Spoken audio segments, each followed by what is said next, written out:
Hello everyone, welcome to our channel myself Richa. तो आज के इस वीडियो में हम जो अभी रीसेंट जजमेंट आया है regarding the alimony and maintenance, basically Hindu adoption act, Hindu maintenance act, Hindu marriage act, ये सभी इसके कहीं ना कहीं इसके पर्व्यू के अंदर फॉल करते हैं। तो हम बात कर रहे हैं केस का, अगर बात करें तो राखी साधु खान वर्सेस राजा साधु खान की। अभी एक दिन पहले का ही जजमेंट है, बेसिकली कल का जजमेंट है और बहुत ही अलग अप्रोच रखी गई है इसमें एलिमनी को लेकर के। अगर पूरे केस की बात करें तो इसमें जो कपल है वो बेसिकली उनकी शादी हो गई थी 1997 में and after that basically they separated in the year of 2008। इन पूरे ही दोनों सिनेरियो की, दोनों डेट्स की बीच की बात करें तो इस बीच में उनका एक बच्चा भी हुआ था, सन था, बेसिकली वो बेटा था 1998 में। अब जो ग्राउंड रहा है डिवोर्स का वो मेंटल क्रुएलिटी रहा है और इर्रिट्रीवेबल ब्रेक डाउन ऑफ मैरिज रहा है। अब अगर इसको पूछे कि ये होता क्या है, तो अगर आप हिंदू मैरिज एक्ट की बात करेंगे तो उसमें हमारे पास डिवोर्स के ग्राउंड दिए गए हैं सेक्शंस में। जुडिशियल सेपरेशन और डिवोर्स दोनों के ही दिए गए हैं। डिवोर्स का एक ग्राउंड ये भी है, बेसिकली इसका मतलब ये होता है कि अगर दोनों ही हस्बैंड एंड वाइफ एक दूसरे से लंबे समय के लिए एक दूसरे के कांटेक्ट में नहीं रहते हैं या एक दूसरे से हर तरीके का कांटेक्ट खत्म कर देते हैं, तो उस सिनेरियो में उनको इस ग्राउंड पे जो है वो डिवोर्स दिया जाता है। इसमें मेंटल क्रुएलिटी भी एक ग्राउंड था। अब अगेन जैसे मैंने बोला कि क्रुएलिटी भी एक डिवोर्स का ग्राउंड, जो आपके 6-7 ग्राउंड्स दिए गए हैं अंदर हिंदू मैरिज एक्ट 1955 में, उसमें क्रुएलिटी भी है। क्रुएलिटी फिजिकल तो हो ही सकती है बट मेंटल हो सकती है। इसके बहुत सारे केसेस जो हैं वो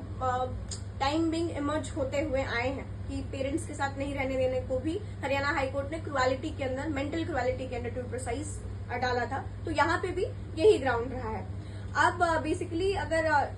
पूरे समअप करें तो इसमें हुआ क्या कि कैलकाटा हाईकोर्ट ने डिवोर्स ग्रांट कर दिया और डिवोर्स ग्रांट करने के साथ ही चूंकि वाइफ जो थी वो वर्किंग नहीं थी, हस्बैंड काम करता था, तो उस सिनेरियो में 20,000 रुपए का पर मंथ एलिमनी का बात किया गया था और कहा गया था कि जो 20,000 रुपए है ये हर महीने दिया जाएगा और हर 3 साल में 5% जो है इसमें बढ़ेगा, मतलब हर 3 सालों में 5% बढ़ेगा इस 20,000 में और ऐसे करके एलिमनी कंटिन्यू की जाएगी।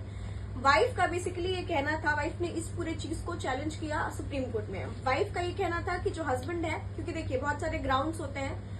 इस चीज को डिसाइड करने में कि एलिमनी का कितना अमाउंट दिया जाएगा किसको और किस हिसाब से दिया जाएगा, तो ये डिसाइड करने का जो क्राइटेरिया होता है वो कहीं ना कहीं कोर्ट के पास ही होता है और कोर्ट ही डिसाइड करता है। अगर ऑन एन एवरेज जो आजकल केसेस आ रहे हैं अगर उन पे बात की जाए तो इनके जो क्राइटेरिया है वो क्या हो सकते हैं कि हस्बैंड का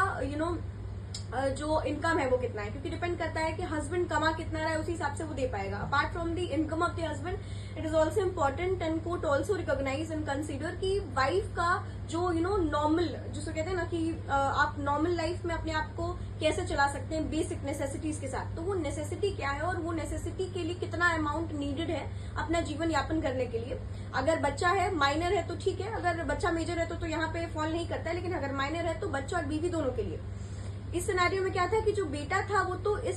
समय तक 25-26 साल का हो चुका था, तो बेटे का जो पॉइंट था वो यहाँ पे लेकर के नहीं आएगा, क्योंकि कोर्ट ने ये कहा, सुप्रीम कोर्ट ने बेसिकली ये कहा कि बेटा तो अब इस स्थिति में है कि खुद से खाकर कमा कर बेसिकली खा सकता है, तो बेटे को नहीं पॉइंट में लाया गया। पर्व्यू में सिर्फ अगर आई तो वाइफ आई, तो वाइफ के इस पॉइंट को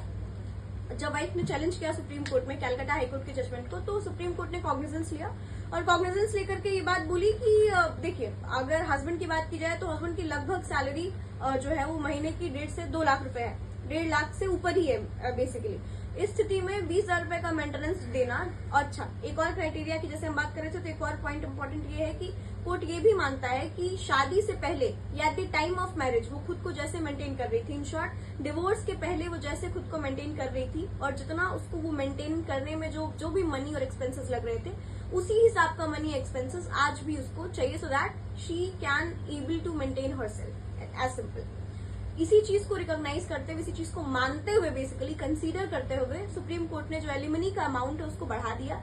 और एलिमनी का अमाउंट बढ़ा करके 20 से 50,000 रुपए कर दिया था। और जो अभी जजमेंट की बात करें तो जैसे मैंने आपको बताया कि सुप्रीम कोर्ट ने इस केस को कॉग्निजेंस में लेते हुए जो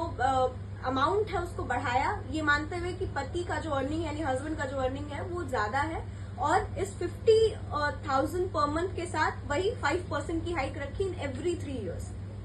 अब ये जो एक जजमेंट आया है, ये जजमेंट बहुत सारे सिनेरियो में पॉजिटिव और नेगेटिव दोनों अप्रोच रख रहा है, क्योंकि कहीं ना कहीं हम जो सोसाइटी में रहते हैं, सोसाइटी में हस्बैंड के भी राइट्स को कंसीडर करना और बहुत इंपॉर्टेंट है, और ये चीज देखना भी बहुत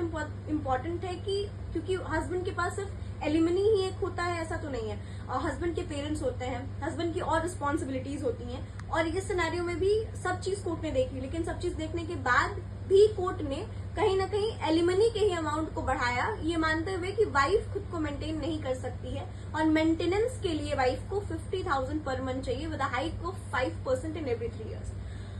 आपका क्या कहना है इस जजमेंट पे? क्या सुप्रीम कोर्ट का अप्रोच सही था या गलत? Please let us know in the comment section. Thank you for watching.